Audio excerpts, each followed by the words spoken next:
the academic pursuits, being interested in things, probably came in some way from my mother. If you got 95% in an exam, she's more interested in what happened to the other 5%.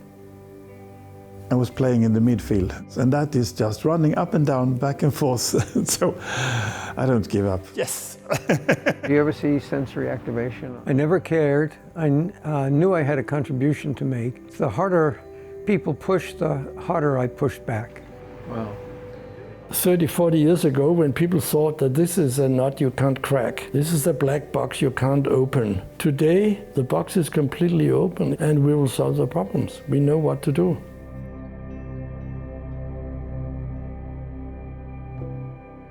It was definitely not written in the stars what I was going to do. But my parents, they were working 7 days a week in petrol stations.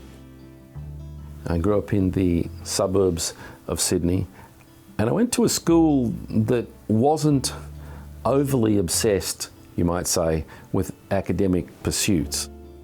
We had to enjoy ourselves in many ways. So school was a very nice thing for me. I was doing Latin and I rather enjoyed it. The principal told me actually one day that Latin was for people who wanted to be teachers or engineers, for example, and he wasn't expecting anyone in his school to do anything more than work in a factory. My dad was a general practitioner, my mom was a dentist. So you might say that I'm born without too much initiative because I just pursued the same course. I remember very early being surrounded by medicine. My father was a physician, and at the age of 6 or 8, I would often accompany my father on his Saturday morning rounds, making house calls. My dad, he didn't really try at all to make me interested in medicine. He was on duty day and night, 7 days a week. But the idea to be able to help people was very appealing to me. Then when I was 15, I worked as a messenger boy in a hospital for chronic diseases, which had a very profound effect on my life because it made me question how the nervous system could go so awry. When I entered the migraine field, it was still confused, the whole field. My first meeting with the field of migraine research was at a meeting in 1971. I was invited to the Migraine Trust, like 1974. A funny bunch of people, actually. In the break, a neurosurgeon wanted to get to the stage. He had skulls with him. You see here, there are indentations, like the vessel has been digging holes in the skull bone. There you see, this is why this patient had headache. They had no clue what migraine was. It was a shock, really. Talk after talk was, in my opinion, crap, nonsense. In my third year in medical school, Jim Lance, who eventually became my mentor, he gave a lecture about migraine. And I was silly enough to go up to him afterwards and tell him that I thought that his explanation for migraine was rather poor. And he was very polite and said, well, maybe you could come along and help us a little bit work things out better. Our understanding of migraine in the 1970s was very primitive. And even there was uncertainty whether migraine was anything more than a psychiatric disease, which I think was the cruelest cut of all.